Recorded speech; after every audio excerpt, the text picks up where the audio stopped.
Vamos a dar inicio. Bueno, buenas tardes a todos y todas. Les damos la bienvenida a este espacio de sesión de apertura de nuestro seminario de investigación 2 de la maestría en psicoanálisis, subjetividad y cultura. Pues tenemos el día de hoy a un invitado muy especial, el profesor John James Gómez de la Universidad Católica de Pereira. Te agradecemos muchísimo aceptar la invitación. Beatriz va a comentar, Es que no sé si hacerlo en cámara. o solo nos escuchan, pues un poco sobre tu trayectoria, pues antes de dar inicio a tu conferencia. Bueno, voy a hacer este evento más bien para que no salga acá. Bueno, John James Gómez nos visita de la Universidad Católica de Pereira. Él es psicólogo, también es músico, psicoanalista. Se formó en la Universidad del Valle como maestría de sociología y adicionalmente pues hizo sus estudios doctorales en la UBA en Buenos Aires. Pues él nos va a traer parte de su trabajo y ella nos contará pues cuáles han sido esos avatares investigativos, que es el interés pues de este espacio, y es encontrar esa relación entre el trabajo que hacemos en psicoanálisis y cómo investigar desde el psicoanálisis, que pues es la pregunta que nos atraviesa. Entonces pues sean bienvenidos, queremos hacer un agradecimiento especial a Juan Nicolás Caranda, que nos recibió aquí en este espacio. No sé, pues es un espacio muy lindo, se llama Impulsos Aleatorios. Es una librería especializada en psicoanálisis y literatura, tiene una heladería, tiene cafecito, entonces pues apoyamos el espacio también de Nicolás, que con tanto cariño nos ha recibido hoy. Sí. Bienvenido entonces, John James. Bueno, el día de hoy nos acompaña John James, que tituló su presentación Investigar el psicoanálisis, el significante y el paradigma inicial. Muchas gracias. Dicen que no se está escuchando. Pero ahí está. ¿Se está escuchando ahora? Perdón. Si tú hablas con el micrófono. Sí se oye. Sí se oye ahora. Bueno, perfecto. Listo.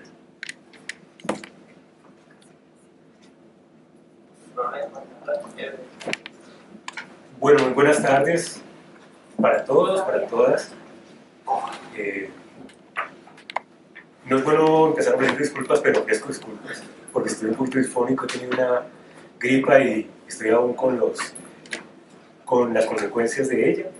Estoy muy contento de estar aquí hoy con ustedes, y la verdad es que para mí es un gusto poder dirigirme pues a ustedes en este espacio, el cual espero nos permita un diálogo nutrido. Bueno, ¿qué te pasa, puto fiero?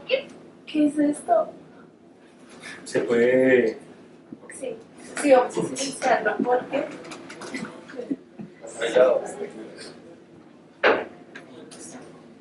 Agradezco especialmente a las profesoras Beatriz Eugenia Ramos, María Alejandra Tapia y Carmen Lucía Díaz, también al profesor Jairo Gallo y por supuesto a todo el equipo de la Escuela de Estudios en Psicoanálisis, Subjetividad y Cultura por esta amable invitación, y especialmente también a Nicolás Cardona por acogernos en estos momentos con los avatares pues, que implica la vida universitaria y que pues, de alguna manera también nos convoca en un espacio donde nos sentimos más en calor humano, más cercanos también.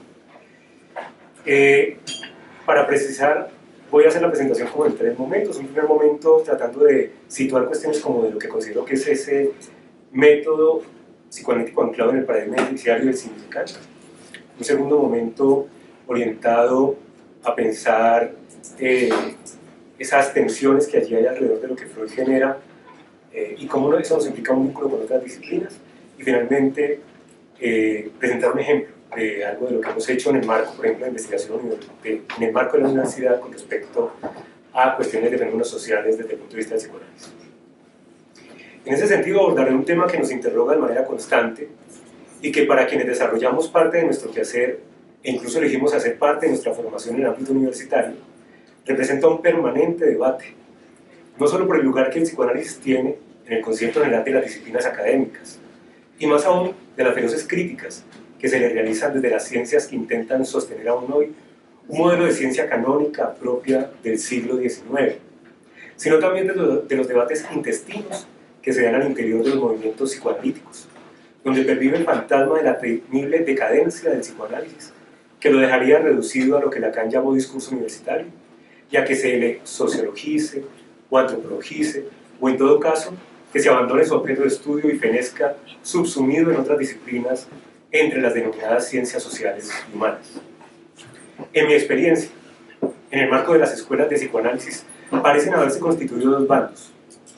Por un lado, quienes se oponen de manera tajante a que el psicoanálisis exista en las universidades, y más aún a que se realice algún tipo de investigación que no sea la que acontece a través del psicoanálisis en intención, es decir, del transcurrir de un análisis como experiencia bajo transferencia, y por otro lado, aquellos quienes consideramos que, por diversas razones que trataremos más adelante, es posible apostar por hacer posible un lugar a la investigación más allá del consultorio, a pesar de que otros lo consideren no tanto imposible, sino más bien profano o sacrílego. Ustedes conocen bien la influencia que el psicoanálisis tuvo sobre diversas áreas de la cultura a lo largo del siglo XX y que aún hoy, en el nuevo siglo, pervive. Tanto en las artes como en la psiquiatría, la filosofía, la psicología y por supuesto en las ciencias sociales, es posible encontrar hasta hoy una gran cantidad de vestigios de estos efectos. Por ejemplo, en el uso frecuente de términos originarios del trabajo freudiano. Pero no solo se trata de términos que, claro está, elevados al estatuto de conceptos, son parte fundamental de cualquier teoría o de que las personas, aunque no sean siempre conscientes de ello, usen en su cotidianidad expresiones basadas en tesis psicoanalíticas como el famoso y popular dicho, me traicionó el inconsciente. Sabemos de sobra, por ejemplo, cómo Tótem y Tabú, El malestar en la cultura, Moisés y la religión monoteísta, para citar solo algunos textos, fueron clave en los desarrollos de la antropología estructural fundada por Claude Lévi-Strauss, como también lo fueron las tesis del complejo de Edipo y la prohibición del incesto. Menos reconocido es el impacto de las teorías de Freud y Lacan en el pensamiento de Pierre Bourdieu, por ejemplo, quien reformuló las bases aportadas por Marx, Durkheim, Weber, Simmel, para lo cual acogió algunas tesis del psicoanálisis y algunos conceptos como representante de representación o investidura, para explicar el modo en que opera lo que él llamó economía de intercambios lingüísticos. Eso sin mencionar su énfasis, como él mismo lo expresaba, me refiero a Bourdieu, en que la sociología debía ser una ciencia que incomoda, por lo que solo sería legítima cuando se esfuerza por develar lo reprimido y lo censurado de la civilización. Y es que existe, más allá de cualquier distancia entre el psicoanálisis y aquellas disciplinas, al menos un punto de convergencia que considero fundamental, a saber, la imposibilidad común a la que estamos destinados y que el ya mencionado Pierre Bourdieu supo reconocer cuando señaló que, abro comillas, quizá la maldición de las ciencias del hombre sea la de ocuparse de un objeto que habla, hasta allí la cita. O para circunscribirlo a la especificidad de nuestro objeto y usar términos de Lacan, tal vez la maldición del psicoanálisis sea ocuparse de lo que él llamó el parlétrico. Dicha imposibilidad no es una novedad. Ha estado presente desde el momento en que Tales de Mileto y Demócrito se propusieron pasar del mito al logos, prescindiendo así de la voluntad de los dioses como explicación de lo que acontece en el universo, incluido el pathos, es decir, las pasiones humanas. Toda la maravillosa empresa del conocimiento humano deriva de esa experiencia inaugural, que en cierto momento se ató al pensamiento aristotélico, amparado por el cristianismo e implantado de manera definitiva por Descartes en la ciencia tal y como la conocemos hoy. Tengan en cuenta que el uso que hice recientemente de la palabra maravillosa para referirme a la ciencia como empresa del conocimiento humano es legítimo. Tendríamos que ser muy necios para caer en la trampa de suponer que la ciencia y el psicoanálisis deben verse como dos discursos completamente ajenos el uno al otro, e incluso contrarios y destinados a una lucha en la cual sería una misión de los psicoanalistas demostrar que los logros de la ciencia no son dignos de admiración ni han aportado algo valioso a la humanidad, y que solo el psicoanálisis tendría verdadero valor. A mi juicio, una postura tal pone en evidencia que, en algunos casos, alguien puede elegir dedicarse al psicoanálisis bajo la fantasía, incluso inconsciente, de que éste puede funcionar como sustituto menos evidente de una posición profundamente religiosa. Es decir, que se confunde el axioma lacaniano Dios es inconsciente con su variante dogmática, el inconsciente es Dios. Así las cosas, considero que las cuestiones centrales que merecen nuestra atención están en otros lugares muy distintos a ese falso antagonismo entre ciencia, sean naturales, sociales o humanas, y el psicoanálisis. Hay preguntas que nos conciernen a la luz de la época y en el marco de nuestra práctica. Por ejemplo, ¿qué hace vigente la hipótesis del inconsciente hoy? ¿Se trata del mismo inconsciente actualizado por Lacan o sería necesario darle algunas vueltas más de cara a las coordenadas significantes de nuestros días? ¿Cuál es el sentido de nuestra práctica hoy? ¿Es legítimo suponer que investigar en psicoanálisis solo es posible a través del quehacer en el consultorio? ¿O bien leyendo una y otra vez los textos de Freud y Lacan o cualquier otro autor con fines exegéticos hasta caer en una repetición sin novedad? Son solo algunas preguntas sobre las que tal vez podamos discutir más tarde. Entonces, ¿de dónde un paradigma epistemológico? Quiero empezar por ahí para investigar en psicoanálisis. Planteadas ya algunas ideas introductorias, creo importante reconocer una diferencia histórica crucial entre el modo de proceder y los objetivos de la investigación tal como se conciben en las ciencias naturales y, de otro lado, buena parte de las ciencias humanas y sociales. Es claro que durante más de 2 milenios, pero sobre todo en los últimos 500 años, los métodos para develar los enigmas que plantean el universo y la naturaleza se han refinado a tal punto que hoy han mostrado, como bien señalaba Lacan, que, abro comillas, nada es más disparatado que la realidad humana. Hasta ahí la cita. Es suficiente con asomarnos a las teorías actuales sobre el comportamiento de las partículas desde el punto de vista de la mecánica cuántica para saber que esas grandes categorías kantianas que han dado soporte a la ciencia, a saber, tiempo y espacio, ya no cuentan con la consistencia de otrora, y hay físicos que están convencidos incluso de que ni siquiera deberían ser consideradas ya las categorías fundamentales de la realidad. Por supuesto, al decir realidad humana, nos referimos a la forma en cómo nosotros, seres que hablamos, escribimos, sobre todo fantaseamos, procuramos dar permanente sentido a lo inexorable de nuestra existencia y el dolor que ello comporta, pero precisamente los modelos científicos también hacen parte de ese esfuerzo. ¿Que los planetas no hablan porque no tienen boca? Respuesta dada por un amigo filósofo a Lacan, y que por resultar decepcionante, ya que no era lo que esperaba, calificó de verdadera respuesta, constituye una de las razones cruciales por las cuales las ciencias naturales aparentan estar más cerca de la exactitud. La otra razón está en que, por no hablar, los planetas, por no ser sujetos del lenguaje, no hay en ellos intención alguna, ni consciente ni inconsciente, que anime o desanime su existencia. Ni nos van a demandar por nada que digamos de ellos tampoco, por supuesto.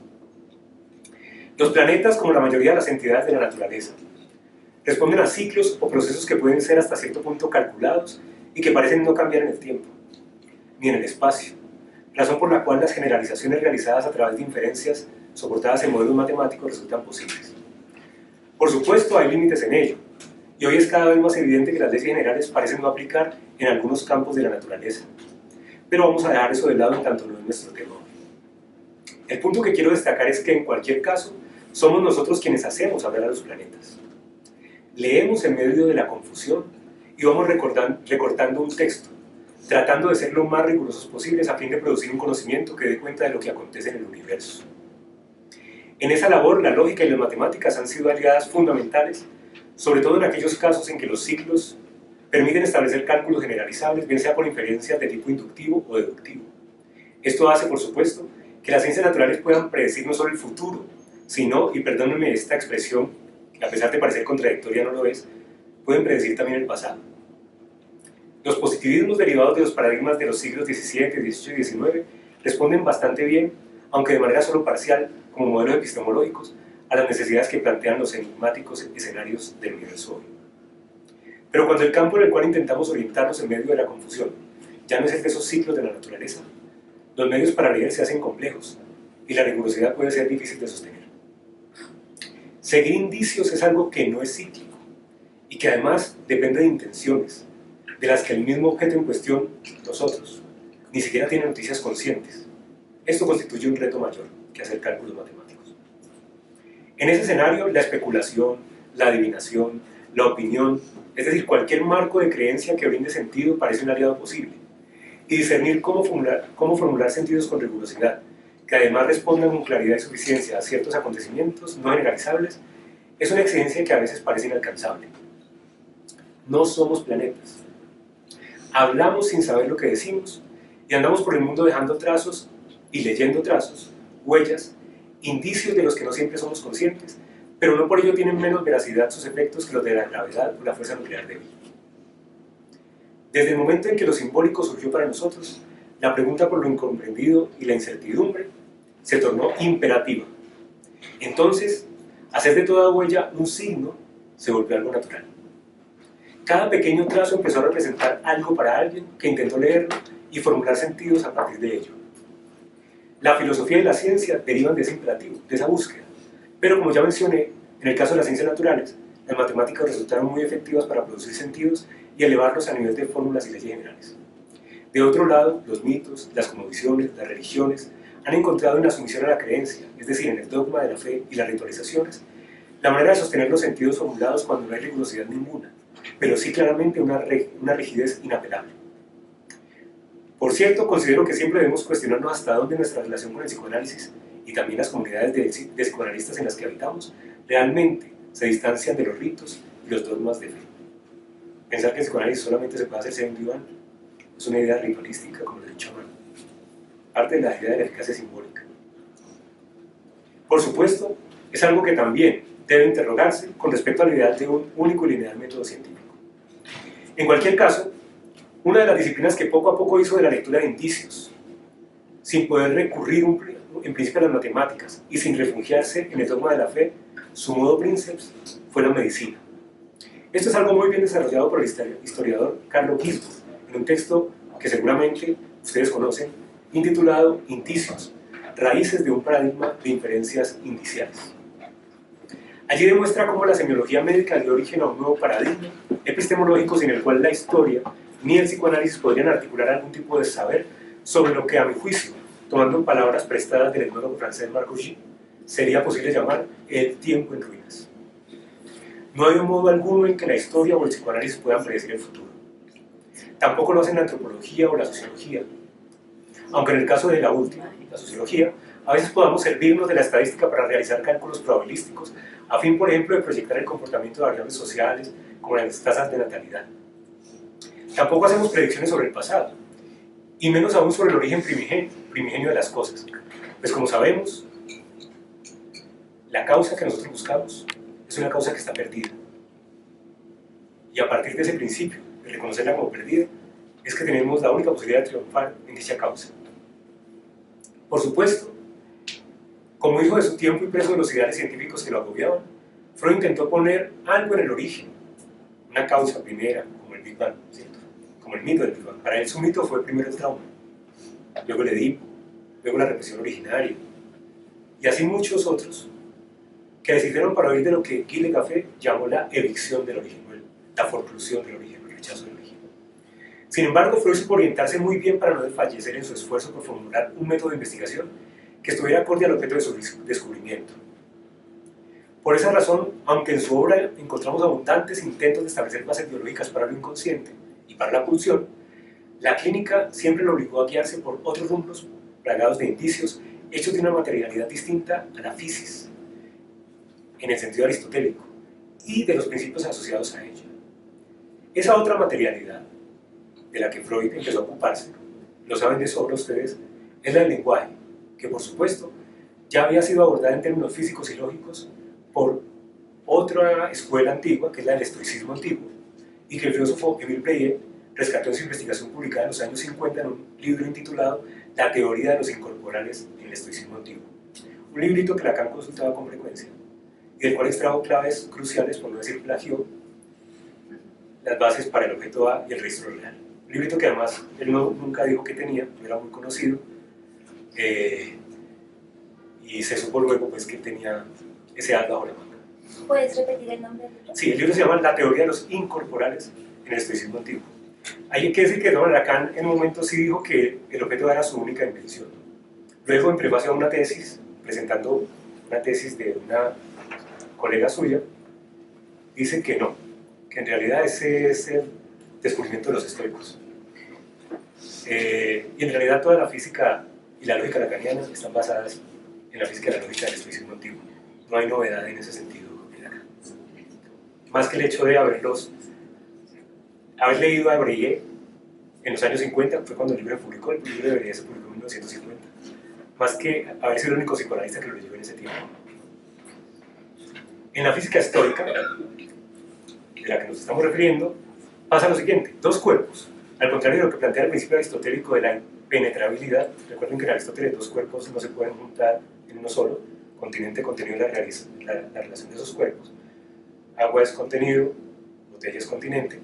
Las neurociencias, algunas piensan la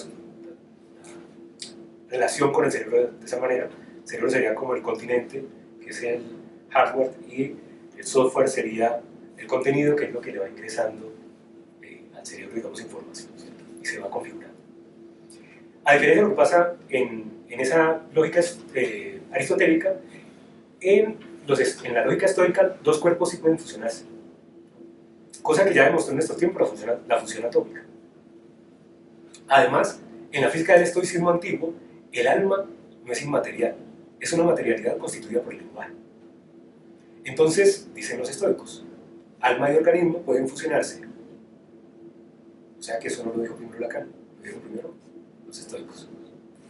Lacan sí lo recupera y lo reconoce de todas maneras muy a regañadientes en la segunda respuesta que da a la entrevista que se publicó bajo el título de Radiofonía. Esos dos cuerpos que se fusionan, organismo y lenguaje, producen un nuevo cuerpo que es, por cierto, pues el que Freud redescubrió en la clínica y al que llamamos cuerpo erógeno o pulsional. Hay un paréntesis allí, es que en la lógica estoica, cuando dos cuerpos se fusionan, se produce el incorporal. El incorporal es lo que se pierde de esos dos cuerpos. Ellos dicen que eso que se pierde, esa pérdida es irrecuperable, y es la pérdida de algo que antes fue un cuerpo, pero que ha perdido todas sus propiedades hasta hacerse irrepresentable. Y hay cuatro: el tiempo, el espacio, el vacío, que no es la nada, que es el que corresponde al objeto de Lacan, y el lectón, que es el sujeto del inconsciente lacaniano. Eso está todo en el texto de Bell, si lo quieren revisar. Está publicado en español desde 2011 por la editorial de Leviatán. Y hay una versión no oficial que pueden conseguir en la red también del texto, que fue traducida por el equipo de Topología en Extensión de Jean-Michel Bapro, que es además quienes hicieron la traducción del libro, pues, que luego se publicó. De esa fusión entonces restan incorporales, objetos que no son cuerpos pero tienen efectos sobre los cuerpos, entre ellos, como ya les dije, el lectón, el vacío, el tiempo y el espacio. Lacan no duda en apropiárselos para hablar siguiendo el mismo orden en que nombré los anteriores, el sujeto del inconsciente, el objeto A, y conservando los dos últimos con sus denominaciones originarias de tiempo y espacio. Así las cosas, llevar adelante cualquier pesquisa con respecto a esa materialidad alternativa exige la lectura de indicios que no se encuentran en los ciclos de la naturaleza, sino en el seno de las sutiles relaciones entre sentido y sin sentido. Ahí es que nosotros nos movemos, ¿cierto? Evidentemente puede ser muy fácil perderse por ese camino. De allí que Jean-Michel Bapro no cesara de repetir que Freud supo triunfar donde el paranoico fracasa. Y el paranoico hace signo de todo y no puede tener el sentido que se produce. Freud supo usar el método paranoico sin convertirse en un delirante, ¿cierto? O por lo menos esa es nuestra esperanza. De otro lado, a diferencia de lo que ocurre en la lingüística, la filosofía, la sociología, la antropología o la historia, el psicoanálisis no se ocupa de la lógica del sentido, sino de algunas formas de sinsentido, que parecen carentes de toda lógica y sin embargo permiten la producción de un saber extraño, que es el saber que llamamos inconsciente. Dicho de otra manera, nos ocupamos de cosas que, pareciendo banales, revelan saber excepcional, saber excepcional. Y es que la inspiración del método freudiano, es de sobra conocido por ustedes, estuvo en buena medida en los trabajos de un tal Ivan Lermoliev, que era el seudónimo del médico autenticador de obras de arte cuyo nombre era Giovanni Morelli, a quien Freud citó en un texto que Freud originalmente publicó de manera anónima, un texto que Freud no firmó cuando lo publicó, que es el texto que se intitula El Moisés de Miguel Ángel. La clave de Morelli estaba en su convicción de que, abro comillas, a la personalidad hay que buscarla, esto dice Morelli, y es lo que Freud toma de Morelli, a la personalidad hay que buscarla allí donde el esfuerzo personal es menos intenso. Hasta ahí la cita del texto de Gisborne. Digámoslo de otras formas, hay que buscarla allí donde el yo pierde el control, donde no sabe lo que dice, donde es sorprendido por un dicho inesperado, tomado sin aviso por el lapsus, la equivocación en el habla, en la escritura, en la lectura, en la escucha, por los efectos del chiste, el síntoma, o incluso por un escenario en el que, estando presente y siendo protagonista, no sabe orientarse con claridad, es decir, el del sueño, lo que en realidad aplica para la vida misma. En fin, un yo sorprendido por lo que conocemos con el nombre de formaciones del inconsciente. Vemos que esa tesis de Morelli de buscar allí donde el yo pierde atención es lo más importante, porque lo que Morelli encontró es que los copistas que querían imitar obras de arte trataban de ubicar el leitmotiv, lo que era más característico de la obra del pintor y que él intencionalmente imprimía en sus obras. Entonces los copistas, al saber eso, pues fácilmente engañaban al autenticador Morelli se dio cuenta que si se miraban en ciertos lugares, como las orejas, ciertas partes de las manos, donde el autor no ponía tanta atención, y el copista tampoco, pues se iba a notar la diferencia. Pero esos rasgos, que eran, digamos así, inconscientes o por lo menos automáticos, el pintor igual lo repetía.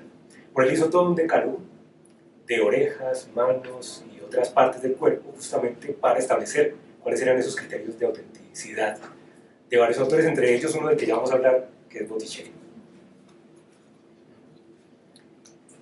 Tanto Morelli como Freud encontraron cada uno a su manera y con sus propios fines.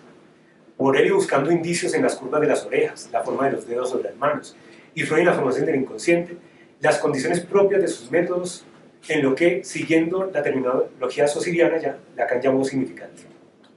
Entonces, Morelli construyó un detallado y escrupuloso catálogo en el que caracterizaba la forma en que Botticelli, entre otros pintores, dibujó las manos y las orejas, buscando allí la auténtica personalidad del pintor. Por su parte, Freud se encontró con Botticelli a partir de un olvido suyo como significante sustituto de Signorelli, que es uno de los más famosos ejemplos de aplicación del paradigma indiciario en versión de método psicoanalítico, que ustedes saben que Freud presentó en un texto de 1901 que es el olvido de nombres propios, que es el primer capítulo de psicopatología de la vida cotidiana.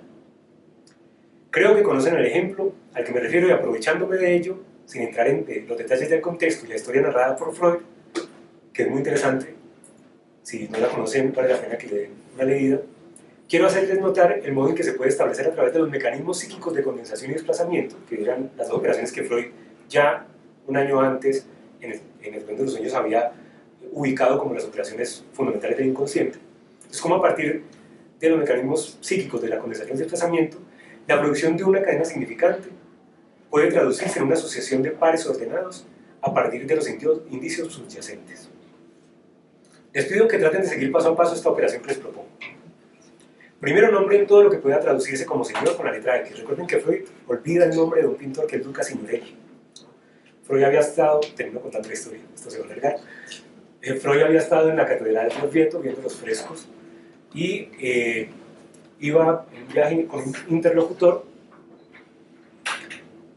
hablando de varias cosas, entre ellas cuestiones que tenían que ver con las costumbres de los turcos, y finalmente Freud, hay un recuerdo allí que no quiere contar, que quiere sofocar, pues reprimir, digámoslo así, y cambian de tema, pasan a hablar de este tema de los frescos, y Freud tiene el olvido cuando va a decir quién es el autor, el pintor de los frescos, que es Luca Signorelli. Y como suele pasar, pues le vienen sustitutos, le vienen dos, Botticelli y Boltraffio. ¿Vale? Entonces, yo quiero hacerles notar que Freud no olvida toda la palabra Signorelli, Freud olvida la palabra señor, porque si ustedes se fijan, en la secuencia que está allí, Eli pasa, ese es un desplazamiento, pasa de Signorelli a Botticelli, o sea que se conserva una parte del significante. Pero también Signor está en el recuerdo de Freud, que tenía que ver con la costumbre de los turcos, porque él recuerda un tema de un paciente suyo que se había suicidado, y los turcos tienen la costumbre de decirle al médico: señor, si algo hubiera podido hacerse, usted lo habría hecho, confiamos en usted. Y señor en alemán es Herr, con doble R, o sea que entre señor y Herr pues hay una equivalencia algorítmica, digamos así, algebraica, ¿cierto? Pero además estaban viajando por Bosnia y Herzegovina, en Herzegovina también está Herr, que es una partícula que coincide también con Herr y con señor, ¿cierto? Entonces ahí es donde les propongo que todo lo que sea Herr, señor más bien, lo nombre con la letra X, lo condensamos, es un álgebra legítimo, al fragmento Eli, que se desplaza, lo asignamos con la letra Y, todo lo que corresponde al Bo, que está en Botticelli, en Bosnia y en Boltraffio, lo situamos con la letra W, y finalmente a la correspondencia anagramática. Recuerden que un anagrama es dos palabras que se construyen con las mismas letras. Tenemos Trafio en Boltraffio, y la ciudad, una ciudad a la que Freud se refería, que era Trafo, no sé cómo se pronuncia, la vamos a nombrar con la letra Z, serían equivalentes. Es decir, que son equivalentes señor, Herr, equivalentes Bo de Bosnia, Bo de Botticelli, ¿cierto? Y son equivalentes Trafo. Hemos aplicado así la equivalencia expresada por Freud entre señor, Herr, condensándolos en X. También agrupamos todos los L y reduciéndolos a un término Y, Estas formas de las que aquí denominamos, siguiendo a Freud, condensación, son perfectamente posibles y legítimas en álgebra. Lo mismo hemos hecho con Bo y con el anagrama Trafoy-Trafio. Entonces la secuencia de pares ordenados, es decir, la cadena significante, producida como efecto de la condensación y el desplazamiento que Freud nos presenta, es la siguiente: X, Y, Y, W, W, Z. Lo que quiero mostrar es que no es una arbitrariedad, hay una continuidad lógica si reducimos el significante a la letra, ¿sí? Recuerden que en álgebra reducir el significante a la letra es tomar una palabra, una definición y nombrarla con una letra. Cuando uno estudia álgebra es una de las cosas más difíciles para uno, cuando no es muy apto para las matemáticas, sobre todo para la álgebra, y es que uno tiene que primero entender la definición y por qué esa definición termina reducida a una fórmula o a una letra, ¿cierto? Hacer entrar una buena letra ahí. Bien, esto se puede traducir, digamos, entonces, en una expresión que implica equivalencias, la reducción de múltiples significantes a un solo término, bajo la operación legítima de condensación y desplazamiento. En el esquema de Freud, entonces uno vería que todo esto que Freud presenta acá, pues quedaría reducido a esto que está finalmente acá. Pongo así el acento, ya no en la importancia que Freud da en el texto a la sexualidad y la muerte, que por supuesto son cuestiones clave en la motivación inconsciente de su olvido y sus consecuentes sustituciones, porque Freud allí señala pues que esos dos temas son cruciales para él en su análisis que hace allí.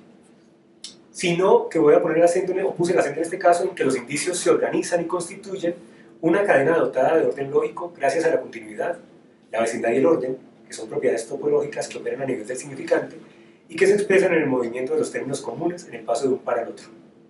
Como ven, lo que Freud demuestra es que no hay nada arbitrario en la constitución de esa sucesión, sino un deslizamiento de un significante a otro. No hay ruptura en la cadena, ya que cada paso está articulado a través de un término compartido, es decir, de elementos comunes entre conjuntos.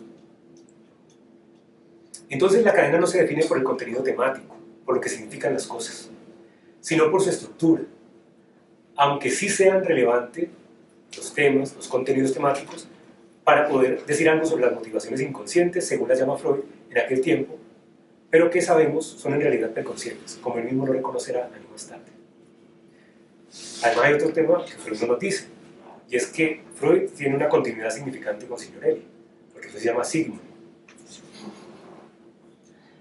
¿cierto? Ni nos cuenta lo que dice más adelante, y es que le aterrorizaba que en los frescos de las 4 últimas cosas, en esa parte, que es donde está del tema del que están hablando, si ustedes miran en el cuadro, abajo a la izquierda, hay un hombre mirando inquisitivamente al espectador. Es un autorretrato de Luca Signorelli, ¿no? Y a Freud eso le resultaba también inquietante. Eso tampoco nos lo dice allí el texto.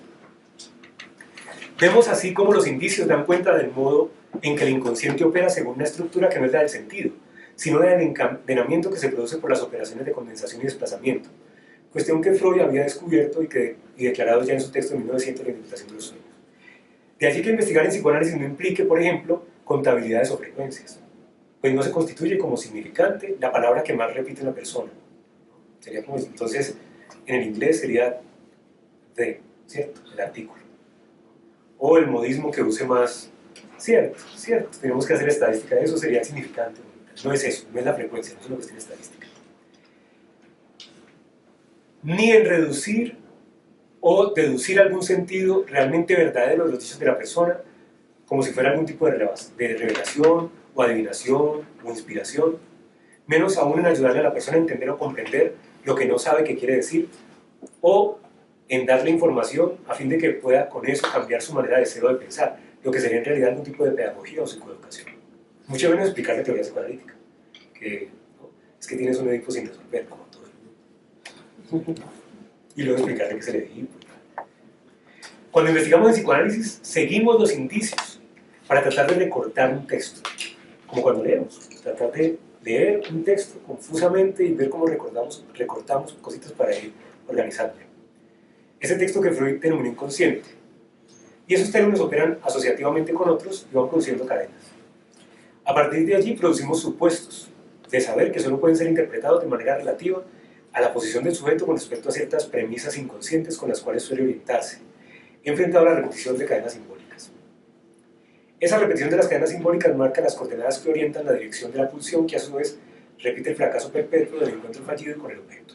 Vemos que estas son las frases que regularmente usamos cuando hablamos de psicoanálisis de eso, ¿cierto? Pero que luego cuando tenemos que traducirlas en lo que la gente dice, ya la cosa no es tan sencilla, ¿cierto? Ahora bien, El objetivo de esa labor investigativa es, entonces, como plantea Néstor Blaustein, abro comillas, pasar de la impotencia imaginaria a la imposibilidad real.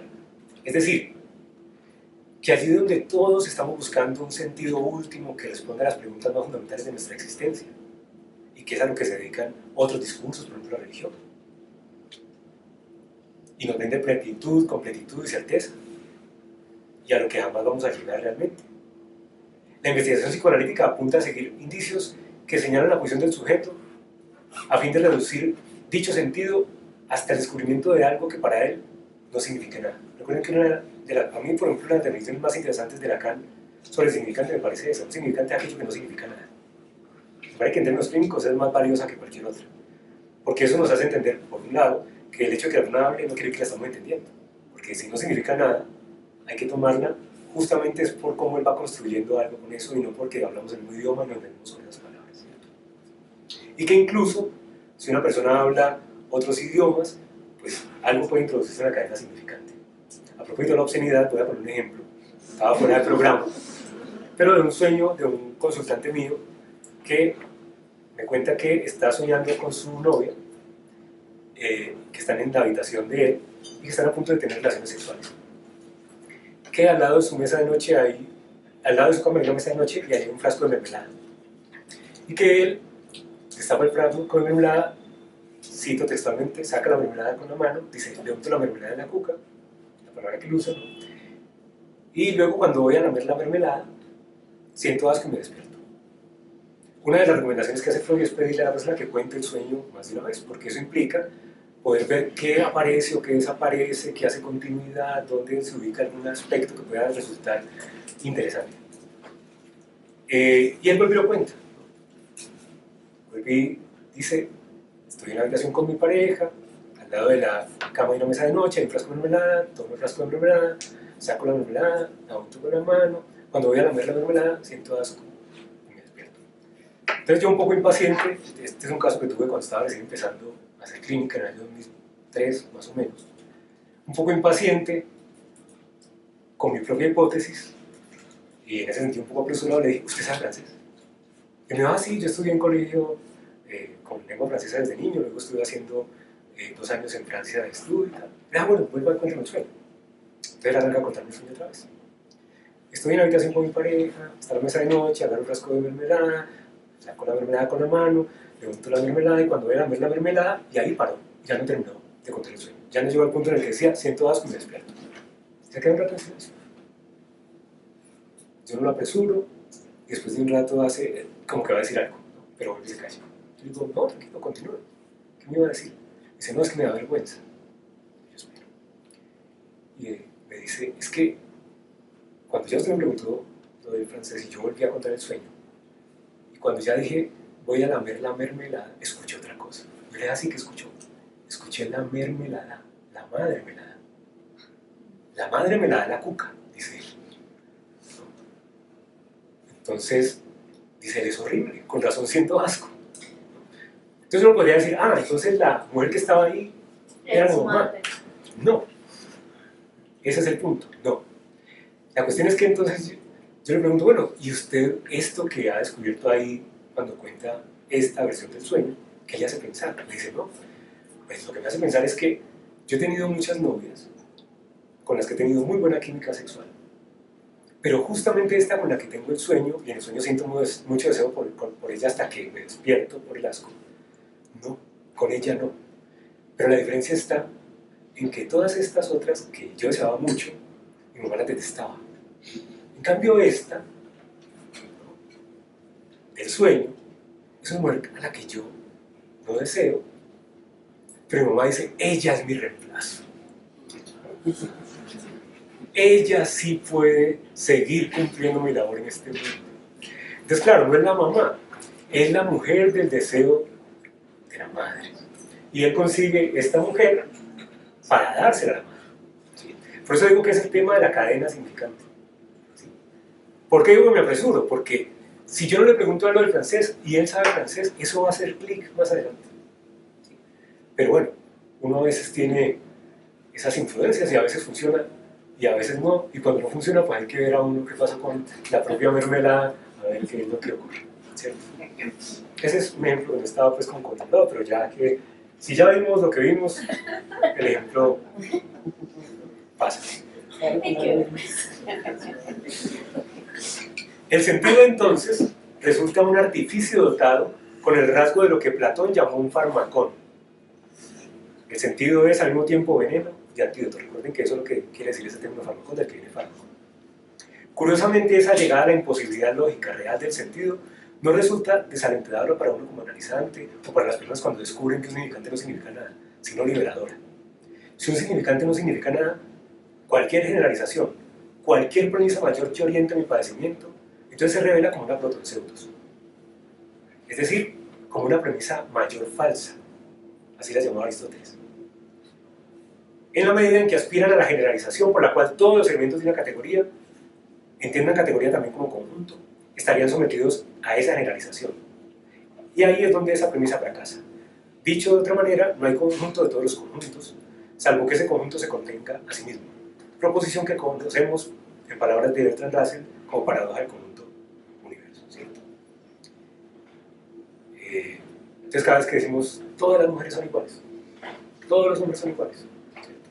De todas las formas de fascinus, la palabra fascinus, una palabra del latín que significa falo, es el equivalente del falos griego. Fascinus es de donde viene fascinación, pero también es el nombre que los romanos asignaban al pene erecto del dios Priapos. Todo esto lo pueden leer en un capítulo que se llama el Fascinus, que es muy bueno para entender el tema del falo y psicoanálisis, de un libro que se llama El sexo y el espanto, que es de Pascal Quiñas. Y el Fascinus es de donde viene fascia. Fascia es el equivalente de strapon en griego, sostén, soporte. ¿Sí? Y fascia es de donde viene fascismo. Es decir, que hay una relación directa entre falo o fascinus y fascismo. Toda forma que intenta hacer unidad generalizada, toda forma de hacer el uno con el falo, inexorablemente e inevitable e irremediablemente nos va a llevar a una posición fascista. No importa si somos blancos, negros, pobres, ricos, de izquierda, de derecha, me da igual. Es una posición subjetiva, no una identificación política de género, de raza. O con decir que todos los calvos, porque... Ahora, ¿qué relación hay entre esas protonpseudos y la posición del sujeto?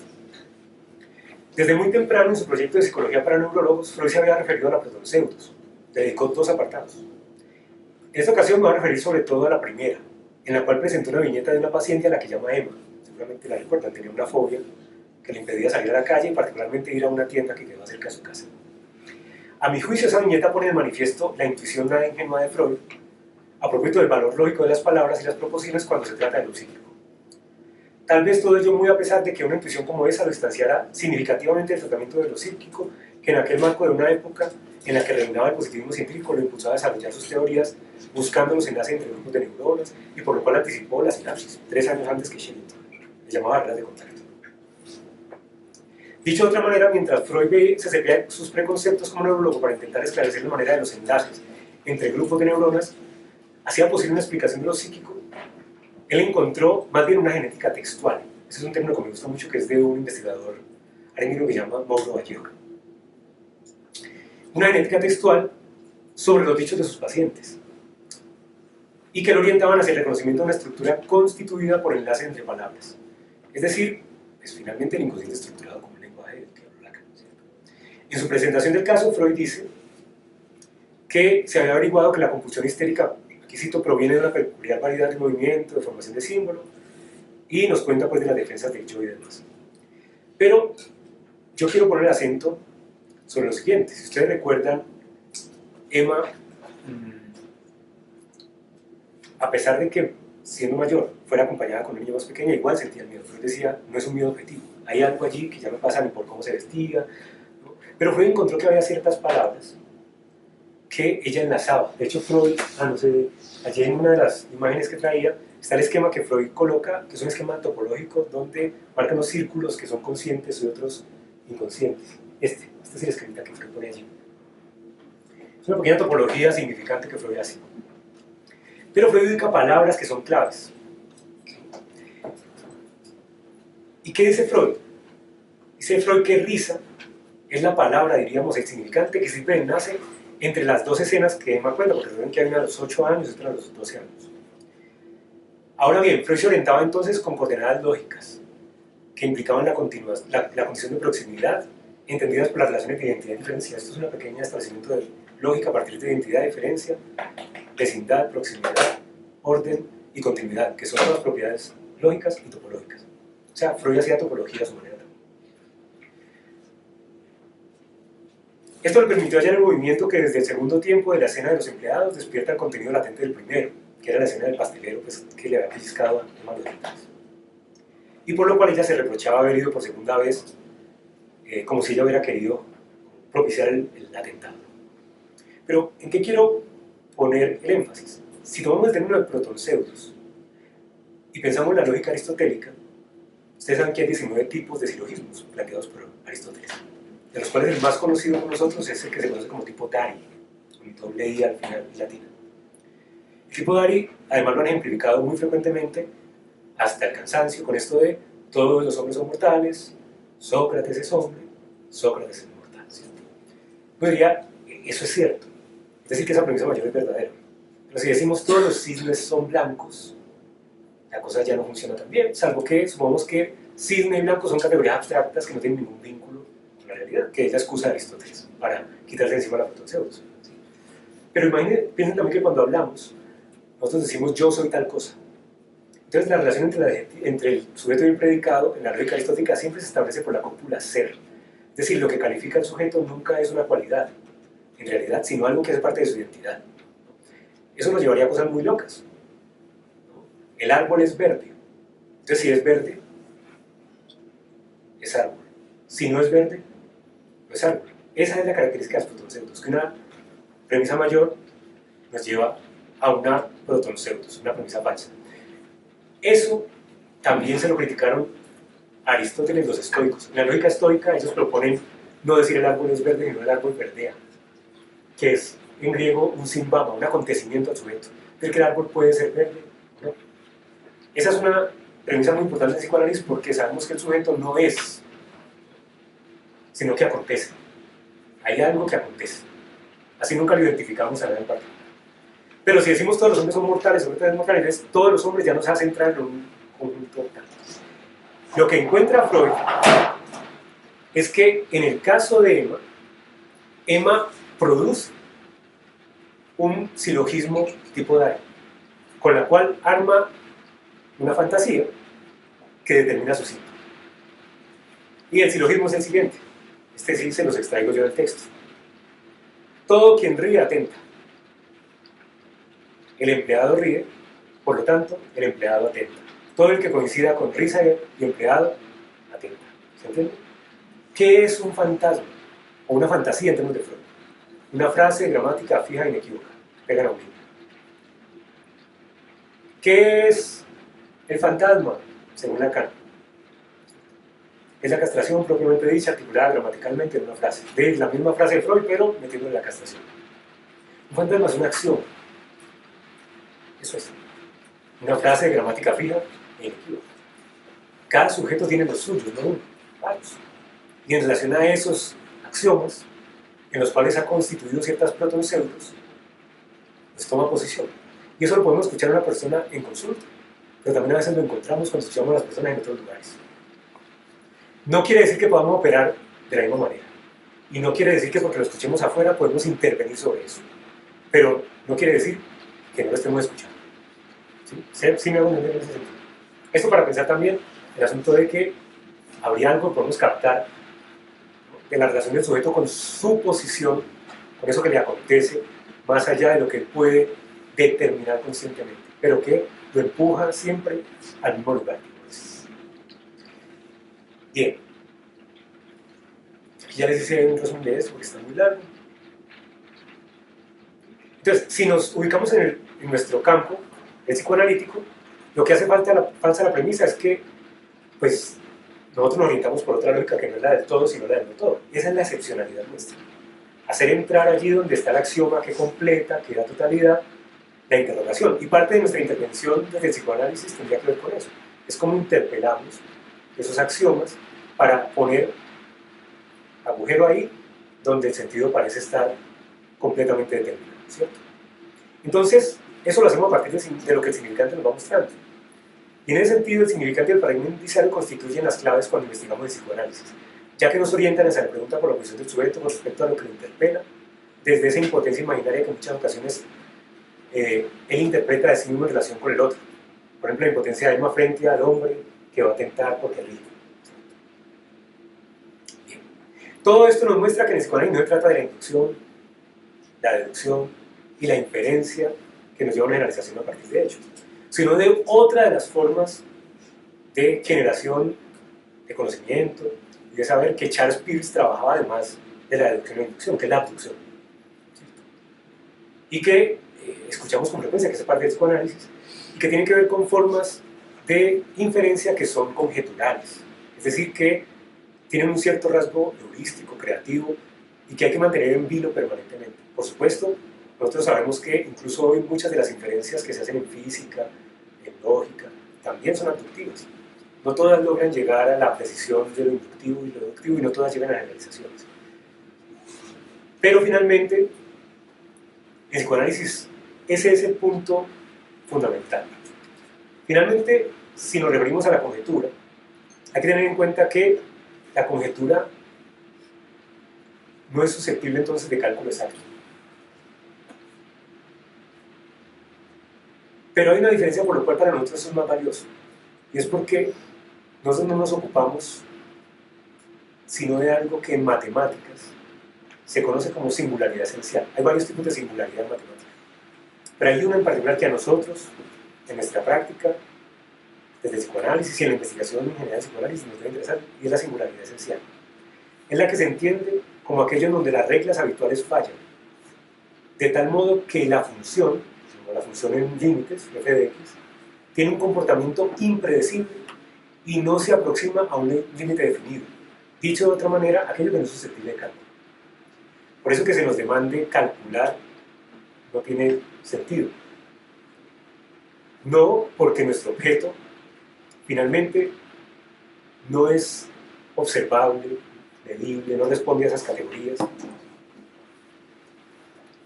Y debemos tener en cuenta que debe ser siempre el método el que responde a la lógica del objeto, y no el objeto el que debe ajustarse de manera forzada a un método preexistente, que es lo que se intenta hacer a veces cuando se llevan las ciencias sociales o las ciencias humanas hacia las ciencias naturales, tratando de aplicar este tipo de métodos. Entonces, desde ese punto de vista, pues trabajamos con la conjetura, trabajamos con la abducción, pero además creo que investigar en psicoanálisis implica siempre reconocer que lo hacemos, pero no sin otras disciplinas. En ese sentido, dar especificidad a la investigación en nuestro campo, definir sus coordenadas, es necesario para definir nuestros límites, pero también es importante que reconozcamos pues, que hay unos vínculos con otras disciplinas en general. Y en ese sentido quiero darles como algunos indicios de mi experiencia ya, para no alargarme. Luego les puedo pasar el texto completo, que me he saltado varios apartados porque sé que el tiempo es corto, y no los quiero angustiar, pero el texto tenía 43 años, y en este momento está en alto. Para que cuando uno delira, eso fluye. Desde 2002 me dedico a la docencia universitaria, y desde 2006 en ese marco a la investigación en las universidades. Siempre en psicoanálisis, pero no sin otras disciplinas, y reconociendo, como ya lo he mencionado, los límites que se nos imponen al no tratarse de psicoanálisis de intención. ¿Qué límites? Pues que allí no hay transferencia, que somos nosotros quienes le demandamos a la persona que venga y nos diga cosas, y no alguien que viene a demandar ser escuchado, ¿cierto? Hay límites que se nos imponen. Hasta este momento, mi experiencia, hasta ese momento, hasta 2006, mi experiencia era sobre todo como analizante, desde 1997. Y recién en el año 2003 decidí pues, ofertar mi escucha a algunas personas que la solicitaban. Preciso estos aspectos en razón de la indicación que les mencioné acerca de cómo investigar es una posibilidad, pero por fuera del consultorio nos hace siempre pensar que lo hacemos éticamente si no abandonamos nuestra posición como analizantes. ¿Qué quiere decir con eso? Que no son nuestros participantes de las investigaciones quienes están en la posición de analizantes, somos nosotros. Porque es que el que trabaja siempre para producir saber es el analizante. Cuando estamos en nuestro análisis personal, el psicoanalista es el que menos trabaja, es el que más cobra, por supuesto, pero el que menos trabaja si entendemos que cuando uno ya está en análisis, uno va produciendo y uno llega al punto incluso que el analista cuando habla, incluso le molesta, más que favorecer el análisis, estorba en ciertos momentos, ¿sí? Sobre todo si es un analista medio intrusivo que quiere ponerle a uno las cosas antes de que uno las pesque, ¿cierto? Pero de todas maneras, esa posición de analizante implica el hecho de que no exista esa posibilidad de predicar soy analista. Recuerden lo que vimos ahora es el árbol es verde. Decir yo soy analista es una falacia. Lo que podemos decir es yo analizo. Y si yo analizo, nunca soy analista. Siempre soy analizante. Otra cosa es que, habiendo sido analizantes, podamos permitirle a otro que se invente una función que llamamos analista, porque nosotros lo engañamos haciéndole creer que nosotros éramos analistas. Pero es una celada, como en el ajedrez. Entonces, cuando hacemos investigación en otros espacios, nuestra posición no va a ser la de un analista que va a analizar a otros, porque esa posición ni siquiera en el consultorio la hacemos, sino la de un analizante que sigue preguntándose cosas más allá de su espacio de asociación libre. Y donde intenta interpelar ciertos fenómenos que tienen que ver con su patos. Recuerden que patos en griego quiere decir pasión, solo que el patos se satanizó, por decirlo así, en Occidente, pues porque Aristóteles tenía la idea de que la pasión enturbiaba la razón, tiene razón hasta cierto punto Aristóteles, pero en ese sentido fue empezada a ver vista como origen del mal, de todo lo que podía ser maligno. ¿Sí? Entonces, por fuera del consultorio, seguimos siendo lectores de ese texto al que llamamos inconsciente, en esa posición de analizantes. Ahora, en esas investigaciones que han transcurrido, pues para mí en estos últimos años, sobre todo en estos últimos 8 en la universidad en la que estoy desde entonces, lo hacemos en una línea que se llama Psicoanálisis, Subjetividad y Síntomas Contemporáneos, que hace parte de un grupo que se llama un grupo de investigación que se llama Clínica de Salud Mental. Y por supuesto, nos toca presentar proyectos de investigación, es lo que hay, ¿cierto? Sería muy ingenuo y necio suponer que estamos ahí sin tener que saber cómo hacer para jugar a ciertas lógicas del discurso del amo, porque además poner en una posición reaccionaria solo nos deja en dos lugares: o en convertirnos en otra forma de amo que lucha con el amo al que nos enfrentamos, estando en posición de desventaja, o dos, derivadas de esa posición de desventajas, quedar destinados al ostracismo, a la exclusión, al destierro. Una escuela de psicoanálisis se puede acabar en una universidad también. Y en ese sentido, digamos, es cómo histerizar al amo. No es de eso de lo que se tratan los discursos. Lacan no dijo que había discursos buenos o malos. Dijo que había una ronda de los discursos. Discursos, también, ¿cierto? Es como una cosa que está girando. Y todos los discursos van pasando, incluso en el análisis. El discurso del amo al histérico, al del inconsciente, ¿cierto? Que detrás del amo, al del analista, ¿sí? A veces al universitario. Y no por estar en una universidad estamos en el discurso universitario necesariamente. Y no por estar por fuera de la universidad estamos por fuera del discurso universitario. No hay que confundir, de nuevo, como no hay que confundir prácticas con ritos, prácticas en ética con ritual, creo que no hay que confundir los espacios atmosféricos, geográficos, institucionales con las lógicas del discurso. Uno puede hacer el discurso en una escuela de psicoanálisis o en cualquier otro espacio también, y esas cosas pasan, no es algo malo ni bueno, va a ocurrir. El tema es que estamos, se supone, advertidos, y en ese sentido hay que saber hacer con eso también. Parece imposible, pero pues, ¿qué le hacemos? Para nuestro bien o nuestro mal, decimos ocuparnos de lo que es imposible. Entonces, presentamos proyectos. Necesitamos que lo aprueben. Pero, por supuesto, esos proyectos no renuncian a investigación, en este caso basada en el significante del paradigma indiciario y sustentados en la hipótesis del inconsciente. Por supuesto, es cada vez más difícil porque los recursos tienden a otro tipo de proyectos, pero eso no quiere decir que paremos de insistir. Y además, estamos en una mercantilización de la generación de conocimiento que no quise publicar en revistas de alto impacto, pero también estamos con el problema de que en la posición reaccionaria también los psicoanalistas se han alejado de esa revista y no tenemos dónde publicar. Por fortuna algunas sí, ¿cierto? Incluso en cuartiles Q, como la revista Ágora de de la revista, de la Escuela de Estudios Psicoanalíticos de la Universidad de Río de Janeiro, ¿cierto? O la revista Psicoperspectivas, le estoy dando revistas para que no, de la Universidad Católica de Chile, que es muy lacaniana, ¿sí? Y no acepta, al contrario, lo que pasa en otras revistas donde no se aceptan investigaciones cualitativas, ni es decir, no se aceptan investigaciones experimentales ni cuantitativas, solo cualitativas, solo corte psicoanalítico. Y es Q2, se puede. Hay que saber jugar. Y eso no significa una indignidad. O por lo menos no para mí. Perdónenme si soy demasiado profano. Entonces, investigamos en ese marco.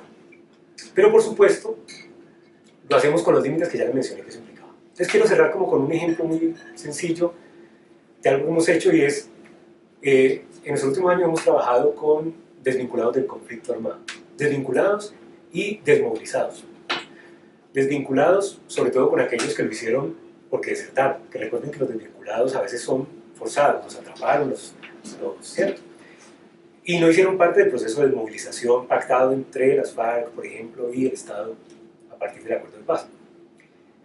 Pero en todo caso, nos interesa sobre todo una cosa: saber qué hay en esas posiciones subjetivas, que hace que, a pesar de haber estado tanto tiempo en la lucha, digamos, en ese marco de grupos armados ilegales, mientras que algunos se desvinculan y otros se desmovilizan y retornan, que hace que algunos puedan poner un cierto límite a eso.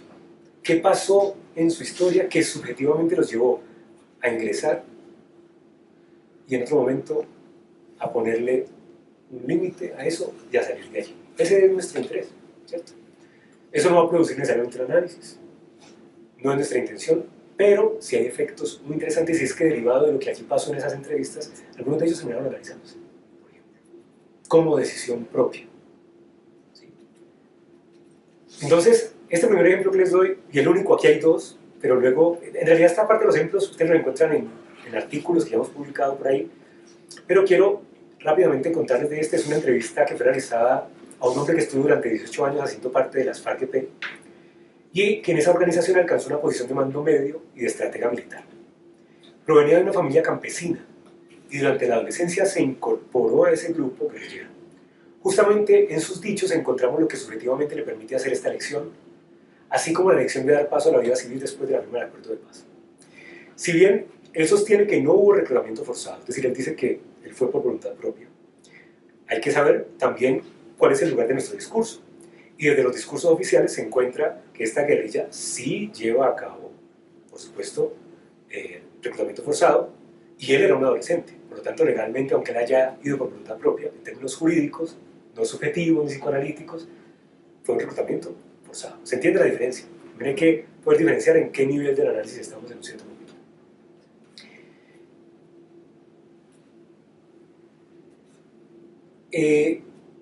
Entonces, esa aclaración resta interés, ya que, de acuerdo con la ley del Estado colombiano, los menores de 18 no son considerados sujetos con derecho a elegir. Es decir, todas sus elecciones deben estar avaladas por sus padres o quien fuera el adulto legalmente responsable de su crianza. Esta misma apreciación se puede hallar en los análisis de las ciencias sociales. Sin embargo, nuestro análisis se basa precisamente en encontrar que toda elección es siempre una elección forzada. ¿Qué quiero decir allí? Que lo que nosotros agregamos es: él dice que eligió irse voluntariamente. El Estado dice que él se fue como un reclutamiento forzado. Nosotros decimos, en cualquier caso, fue una elección forzada. ¿En qué sentido? En el sentido en que esa elección, aunque diga que es consciente, estaba determinada por una posición subjetiva de él que lo lleva incluso sin saber por qué quería ir a ese lugar. No sé si me voy a entender. Entonces, para nosotros toda elección es forzada. De hecho, esa expresión Lacan la plantea justamente cuando hace este juego de lógica de entre la bolsa y la vida, ¿cierto? Entonces, claro, es forzada no en el sentido de las determinaciones sociales, sino en nuestro caso de las modalidades de goce, porque están determinadas por la existencia de ciertas cadenas significantes. Entonces, no se trata para nosotros del sujeto del derecho, que es el de las ciencias sociales, y las ciencias del derecho en este caso, sino el del sujeto del inconsciente. Ahí está nuestro marco de contacto y diferencia al mismo tiempo. Para entender esto, hemos hallado en el discurso de esta persona dos significantes particulares muy interesantes. Al mirar, que es un equívoco de él, Él iba a decir admirar y precariedad. Vamos a hablar ya del ingreso al grupo armado, ¿cómo fue para él? En el entrevistado se encontró un significante, como le dije, privilegiado, que es este equívoco que él dice que produce, admirar. Este reúne varias cadenas significantes, una en relación con la identificación imaginaria que se encuentra en varios apartados de la entrevista, como por ejemplo, él dice que cuando los guerrilleros llegaron a su comunidad y portaban sus camuflados y armas, ofreciendo un semblante de poder, de ser alguien, decía él, y otra en relación con la pulsión de ver, la que aparece reiterativamente en la entrevista. Lo primero lo podemos ejemplificar en el siguiente fragmento, dice él: la primera vez que aparecieron, dije, incluso a mí hasta me dieron fuerte por volarme de la casa a ver esa gente. Dijeron que en el centro del caserío llegó una gente armada. Y cuando dijeron eso, que tienen armas, que yo no sé qué, entonces me entró en esas ansias, ganas de ir a mirar. Y papá y mamá me encerraron y me volé. Me fui y miré.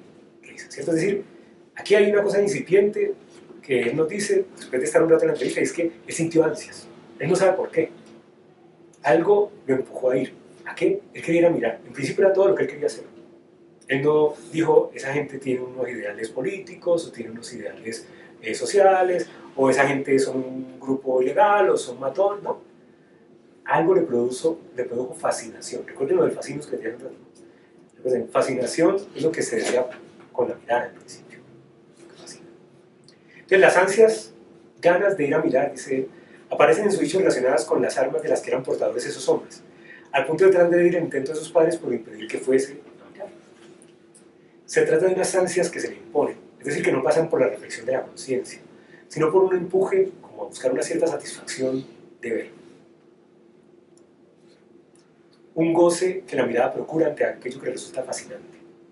El encuentro con ese goce inauguró un fantaseo en relación con lo que podría llegar a ser por esa vía. ¿Qué dice él? Que ya después de que habían ido y él había podido mirar esto, dice él, entonces ya empezamos a jugar a los guerrilleros y al ejército, ¿no? En vez de policías y ladrones, al guerrillero y al ejército. E incluso no sé si eso fue, a veces no me explico tampoco por qué, yo soñé, hasta en los sueños me aparecía yo siendo guerrillero, ¿no? Como realización de deseo ya anticipada en el sueño, con fusil y con morral. Entonces yo decía, yo creo que yo nací para ser guerrillero. Yo soñaba. Fíjense que ahí se va configurando esta cuestión que les decía ahorita del silogismo. Poco a poco, el destino que se va marcando en una cierta posición axiomática de él con respecto a eso que se le impone. Primero como unas ansias, y luego a través del fantaseo, en el juego y en el sueño, como un cierto destino. La captura imaginaria, por vía de esa identificación al guerrillero con fusil, da un indicio de lo que motiva su ingreso al grupo armado. Por supuesto, el discurso revolucionario propio de la guerrilla sirve de velo para justificar de manera consciente el bien mayor al que supuestamente se aspira, tal como él lo menciona en otra parte de la entrevista. Él dice que el estudio, que la educación sea gratuita, que los colegios de la universidad no se fueran privadas, que aquellos que no tuvieran una situación económica pudieran estudiar, tuvieran becas, bonos para toda esa gente, entonces cosas así, que la salud también sea gratuita, y todo esto lo que él decía, como ese velo fantasmático, ¿cierto? De, finalmente es esto lo que me llevó, pero él ya había dicho que a él lo llevaron otras cosas, no sé si me van a entender. Sí. Probablemente para las ciencias sociales esa segunda parte sea muy importante como determinantes sociales, pero a nosotros los indicios nos llaman es por otro lado. No obstante, el juego y el sueño ponen de manifiesto un deseo que se impone como destino. Yo creo que nací para ser guerrillero, dice él. Ingresar a las filas constituyó el modo de realizar ese destino y de procurarse el goce que había descubierto desde aquel momento en que pudo mirar y mirarse en esos hombres armados como un espejo cuyas imágenes serían devueltas a través del sueño y del juego. Se trata pues del, abro comillas, citando ya Lacan, gesto por el que el niño en el espejo, volviéndose hacia aquel que lo lleva, apela con la mirada al testigo que decanta, por verificarlo, el reconocimiento de la imagen del jubiloso asumir donde ciertamente estaba ya, de donde él ya se veía ubicado en los brazos del otro, ¿cierto? En cuanto a la elección forzada en este sujeto, se encuentra en su decir una afirmación de asentimiento de su elección. Él dice, en mi caso, yo me fui porque quise, frase que a continuación niega, ¿no? Dice, en mi caso, yo me fui porque quise, y luego, en mi caso, no, no es tampoco que haya querido, está esa vacilación, ¿cierto? Sino que, precisamente lo que resulta enigmático en cuanto a la elección forzada es cómo es posible reconocerse responsable de querer aquello que al mismo tiempo no se quiere. Vemos que es el punto justamente de la estructura paradójica del inconsciente. no querer lo que uno desea, o desear lo que uno no quiere. Pues uno va a análisis por eso, ¿cierto? Uno va a decirle al analista, mire, es que yo no quiero nada de esto, de lo que he deseado y de lo que he gozado toda mi vida. ¿Sí? Y por eso en muchas ocasiones la gente va a análisis a hablar de que lo une a sus parejas, que es un tema muy recurrente por el que va la gente a análisis, el amor, ¿cierto? ¿No? Es todo eso bueno que tiene la gente, su pareja, y luego se dan cuenta que lo que los liga es todo eso que dice detestar. O sea que finalmente el vínculo se establece no por aquello que conscientemente uno dice que quiere, sino por a veces lo que dice que no quiere, ¿cierto? Es justo esa vacilación que aparece en el discurso la que da cuenta de la división del sujeto y cómo se verá más adelante. Tal elección no es reconocida por el yo, siendo que este vela lo que allí emergió con una construcción fantasmática en la forma axiomática de una novela familiar. Dice él, cuando me fui para la guerra estaba en el grado 11, ya me faltaban 4 meses para terminar, y yo miraba que éramos 4 hermanos estudiando, y yo miraba que mi papá ya no era mi papá, era campesino, económicamente no podía. Este apartado está ligado al significante precariedad. Él dice varias veces que ellos vivían en una situación de precariedad, ¿no? Afirma eso con mucha contundencia. Vamos a ver que eso es relativo, es más una interpretación de él. Ese parece como un significante amo encontrado en la entrevista, el cual le permite situar coordenadas no de una ficción con la que se produce el engaño de la relación con el deseo y con el goce, de una ficción, ¿verdad? Tal ficción deja entrever algo de la verdad de la posición del sujeto frente al otro tachado, y surge en ese relato cuando se ve despuntar lo que constituye para el sujeto el instinto privilegiado de su goce. Él era hijo de un campesino que se esforzaba por dar educación, techo y comida a sus hijos. Este hombre dice que la situación era muy precaria, ahí lo estoy citando. Pese a los esfuerzos de ese padre, abro comillas, siempre queda faltando. ¿Sí? El papá trabajaba, pero siempre les quedaba faltando algo. Ese aspecto de quedar faltando algo siempre se hace pues como recurrente en todo lo que cuenta de su vida. Él hace méritos para cosas, pero siempre le queda faltando algo. La ficción respecto a su ingreso a la guerrilla aparece como tapón de esas ansias inexplicables. En mi caso no fue sino la situación económica que está viendo mi papá. Eso también sirve para él como justificación, ¿no? Se va a la guerrilla porque la situación que el papá vivía era muy precaria y un hijo menos era una situación menos precaria, ¿no? Cosa sorprendente, y porque además dice él que él no quería vivir en una situación de esa magnitud de precariedad. Cosa sorprendente cuando al preguntarle qué tipo de oportunidad vio en la guerrilla responde, muy pocas, ¿no? Y pasa a describir las limitaciones que se viven en una organización militar y legal. Dice, muy limitadas las cosas, lo que es la vaina de los sistemas, la vaina de la comunicación, de la odontología, enfermería, todo eso, incluso de la confianza, pues muy contradicta la gente que se escoge para eso, porque viene la infiltración. Y la descripción que él hace termina con esta frase, entonces la oportunidad era muy precaria. O sea, según él se va huyendo de lo que representa para su papá, para él, para el grupo familiar, la precariedad. Pero se va justamente porque ahí se va a encontrar con lo mismo, ¿cierto?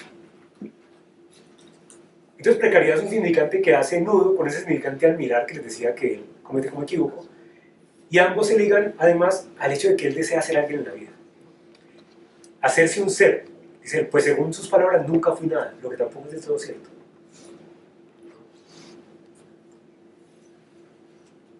De este modo, ese no ser nadie, esas condiciones objetivas de precariedad familiar y colectiva, se desvirtúan en este individuo cuando se le interroga su posición acerca de ese nunca fui nadie o nunca fui nada. Porque cuando investigamos eso lo podemos hacer, nosotros no estamos interpretando, que son entrevistas. Pues uno si le pregunta, como una entrevista cualquiera, venga, pero cuando dice usted que no es nadie o que nunca fue nada, ¿usted qué quiere decir? ¿Cierto? Cuénteme más de eso. Entonces, cuando se interpela de eso, encontramos lo siguiente, que antes de irse con las FARC, era un joven destacado del colegio, era personero, uno de los mejores estudiantes, y ya tenía planes de ir a la universidad porque se había ganado una beca. O sea, tenía todas las condiciones para salir de la precariedad, que además mostraban que él, contrario a lo que repetía de que no era nadie, pues sí era alguien, y además podía salir de esa posición de precariedad. Frente a esto exclama, cuando ya cuenta pues que tenía una beca, y dice, listo, eso quedó así. O sea, no sé qué me pasó, se me volteó eso de un momento a otro. De un momento a otro dejé tirado todo eso, así ya, y me fui. O sea, tenía todo listo y justo, como diciendo en la puerta del horno, se quemó el pastel. Lo tiene todo ganado, y cuando tiene ganado, es el momento de perderlo, para poder volver a confirmar la posición axiomática, ¿cierto? Entonces más adelante él retoma y dice, yo cuando me presenté a ser parte del movimiento, ahí me dijeron, vea, aquí se vive esto y esto, me explicaron lo peor, usted aquí tiene que aguantar hambre, tiene que andar de noche, dormir mojado. Bueno, eso me dijeron, si usted asume esas condiciones puede, de resto se va, puede irse para la casa, puede durar 8 días, 15 días, un mes o 2, analice bien para que después no vaya a cometer un error. soldado avisado sí muere en guerra. O sea, él sabía a dónde iba, ¿cierto? Es decir, que le dieron la posibilidad de arrepentirse, de no hacer parte de las milicias, de no ser guerrillero. Pero él respondió, lo que él dice es, yo quiero ir de lleno. Fue lo que él les contestó sin pensarlo dos veces. Lo que él ve ahí, como se citó más arriba, es la posibilidad privilegiada para replicar una cierta posición de goce. Ese quiero ir de lleno lo cataloga como un impulso, dice él, ¿no? Él dice, como un impulso, algo que de un momento a otro de cambio, tan como un giro de 360 grados, de un momento a otro, ¿no? Dice que es algo que él no alcanza a pensar. Entonces él vio en las FARC vio esto en las FARC durante muchos años y hasta el momento en que comienza el proceso de paz, las condiciones de goce todavía estaban en esa misma ubicación. No sé si tenemos tiempo. ¿Sí? Porque lo que continúa es mostrar un poco la posición de ese goce y el paso, digamos, a la vida civil. En relación a esa posición de goce, hay un tema allí en relación con la muerte durante ese periodo de la pertenencia al grupo armado. Él cuenta pues de diferentes momentos de bombardeo, ¿no? Y de hostigamiento de parte del ejército. Entonces dice en ese momento de bombardeo, cuando mira esa cantidad de aviones disparando, porque uno cuando escucha esa cortina de aviones y ese rafagazo de bombas esperando que caigan al piso, yo dije, bueno, voy a conocer la muerte. Que siempre he pensado, ¿qué será? Hoy la voy a conocer. Pero además cuando él lo narra como con una curiosidad deseosa. No es como, qué horror. No, es al fin, ¿no? Como la voy a conocer. Se manifiesta así un deseo de muerte vinculado con una cierta relación al otro que exige como la entrega de vida como un imperativo, como si él tuviese que dar algo de sacrificio. Entonces pareciera, esto ya es una hipótesis como yo, descabellada, pero se las dejo allí, pareciera que esa búsqueda de la precariedad incluso lo empuja no al semblante de ser alguien, sino a ponerse siempre como en el riesgo de ser un desecho. Es interesante ver así como el goce se juega en ese deseo de muerte, de cumplir órdenes que hacen que la vida pueda perderse. Porque además se trata de que él lo hacía no solamente por voluntad propia, sino sobre todo porque otros se lo ordenaban. La orden del otro era ese deseo de muerte. Él decía, esto es una cita, nunca tuve en cuenta la muerte. O sea, decir, por ejemplo, ¿qué será la muerte? O cuando yo me muera, o ¿qué será uno? Pero yo siempre ya en el movimiento, ya en la guerra siempre pensaba eso. ¿Qué será la muerte de uno? Porque uno da la palabra, que va a ser parte de un grupo armado. Ya su vida, la vida de uno ya no vale nada, porque allá son órdenes. Esa pregunta por la muerte que surge al vincularse al grupo armado y quedar bajo las órdenes de ese otro de la guerrilla, que para él en ese momento no engañaba, eran órdenes y punto de cumplido, nos permite situar el modo en que vivir la guerra, como él lo dice en otro momento de la entrevista, vivirla en carne propia, constituye un significante que también intenta velar algo que se desliza allí en esa relación entre guerra, precariedad, no ser nada, muerte. Él dice en otro momento, para mí vivir la guerra es en carne propia, es estar enfrentado a un mal estado, en condiciones muy precarias, siempre enfrentado a un otro omnipotente desde la posición de precariedad. Lo único que uno piensa, ya uno está en la guerra, y hay una ley de la guerra que dice, un dicho, no sé qué será, dice, en la guerra el que no sirve para matar, sirve para que lo maten. Vemos pues cómo lo que le permitió mantenerse en el grupo armado es que él encontró formas de velar eso y seguir repitiendo una cierta posición, por supuesto siempre amparado conscientemente en estos ideales, ¿no? De lo que él allí podría llegar a conseguir. ¿Qué pasó en el paso a la vida civil? Llegada la firma del acuerdo de paz, los altos mandos ordenaron a los combatientes acogerse a lo pactado. Podría suponerse en principio que esta orden, dada la jerarquía, la sumisión derivada de las lógicas de poder en la estructura social del grupo, fue la que marcó el paso de estos combatientes a la vida civil. Es decir, que él pasó a la vida civil porque le dijeron, nos vamos a desmovilizar, nos vamos a firmar un pacto, nos vamos todos. Uno podría pensar en principio que fue eso, porque en efecto él hacía caso, eran órdenes y punto. Sin embargo, lo hallado en las entrevistas muestra otra cosa más. Pero para situar lo anterior resulta clave la mirada que retroactivamente hace en el sentido de la lucha guerrillera, que muestra un cambio con respecto a esa manera en cómo él ve al otro. Él dice lo siguiente, yo digo que eso no tuvo sentido. ¿Por qué? Cuando eso uno lo analizaba, cuando uno analizaba la situación, ya uno a estas alturas, con el conocimiento que tiene, empieza a analizar cada detalle, cada movimiento, cómo se hacían las cosas dentro del grupo. O sea, como que eran muy engañados. Yo siento así, yo me siento así. ¿Por qué? Porque cuando se firma el proceso a muchos de los que eran jefes les quedó grande asumir ese reto. Entonces, así ese que mandaba, que tenía un mandato y que era incuestionable, ahora él lo cuestiona. Antes de la firma del acuerdo, dice él, los jefes llevaban 20, 30, 40 años mandando. Ellos solamente movían la gente, como se dice vulgarmente, con un solo dedo, hagan esto, tráiganme esto, consíganme esto, no sé cómo van a hacer, pero consigan. Para luego de un momento a otro decir, bueno, ustedes de mañana en adelante no son nada, no pueden dar órdenes, ustedes son civiles. Es decir, hay un cambio en la manera en cómo él lee que eso que ellos representaban, como aquellos que eran un amo para él, ya quedan interrogados, porque le dicen, nos vamos a movilizar, es decir, te damos la orden de no seguir más nuestras órdenes. ¿Se entiende la contradicción que él le halla?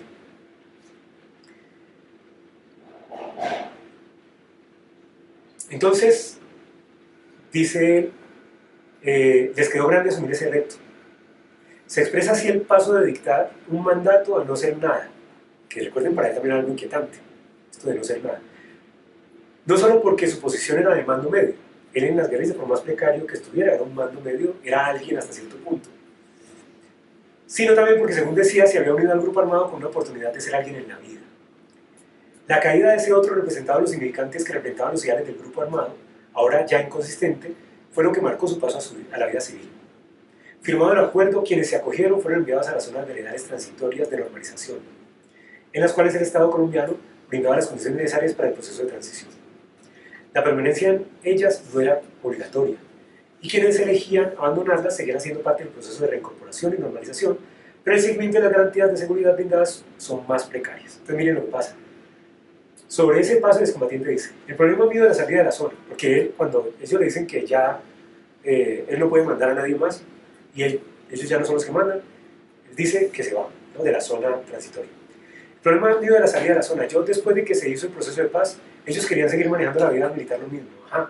Entonces se firmó el proceso, se hizo la dejación de armas, bueno, ya éramos civiles. Entonces cuando empezaron todavía como si fuera un militar, ¿no? ¿Qué teníamos que recibir un turno de guardia en la noche? Yo les dije, esto no se puede, entiendan señores, nosotros ya no somos un movimiento guerrillero, ya no hay un significante que soporte esa posición. Yo ya los caprichos de ustedes no me voy a asumir porque yo ya soy un civil y ustedes no son nada. Y ahora nada eran ellos. Y ese momento es en el que él toma la decisión de irse ahora sí de la zona transitoria, pero se va a reencontrarse con una nueva situación de precariedad en la que va a buscar una nueva manera de ser alguien. Caídos pues los semblantes ofertados por ese otro de la guerrilla, quedan aún los semblantes ofertados por el Estado a través del acuerdo, frente a los cuales se toma una posición ambigua. En el acuerdo quedaron muchos puntos que el gobierno debía cumplir, dice él, aparte de la renta básica, los proyectos productivos personales, otros puntos que se han firmado como para la sociedad, ¿cierto? Son cosas que no se han cumplido, pero individualmente en esa parte sí han cumplido porque los proyectos ya poco a poco, pero siempre, o sea, van a salir proyectos. Entonces, tanto las FARC como el Estado para él son otros que ya engañan, que ya no le dan consistencia. Entonces, ¿qué lo mantiene a él en su decisión de dar el paso a la vida civil? Su respuesta, la de él, le preguntamos. ¿Sí? Él dice ser alguien. Y lo otro, lo que más me empujó ya en la vida civil a trabajar y echar para adelante fue después de que supe que había nacido la hija. Tuvo una hija. Y esto además puso también un límite. Dejó de ser el hijo de un padre precario para convertirse en el padre precario de una hija, ¿cierto? Se constata de esta manera el circuito en relación con el cual se articula un goce por vía de los semblantes. Se vincula a la guerrilla para ser alguien en la vida y se va de la guerrilla cuando, al venir nada, encuentra otro semblante para ser alguien. Ahora, un padre con todo lo que eso implica. Yo dije, ya mi hija ya está, lo que me toque a mí se lo voy a dar todo, que al menos mi hija tenga un futuro mejor, con el esfuerzo mío, que tenga al menos una forma de vida, no muy buena, pero al menos que no le falte la comida. En este punto se puede ubicar la posición con respecto a aquello que se mantiene en el horizonte. Ser alguien a condición de no lograrlo. Mantenerse en la precariedad para seguir gozando. Lo que en la cita se pone en manifiesto cuando, a pesar de afirmar que se lo voy a dar todo, retorna el límite impuesto en la precariedad, es decir, una forma de vida no muy buena, pero al menos que no le falte la comida. Bueno, yo dejaría hasta allí. Gracias por escuchar tan atentamente.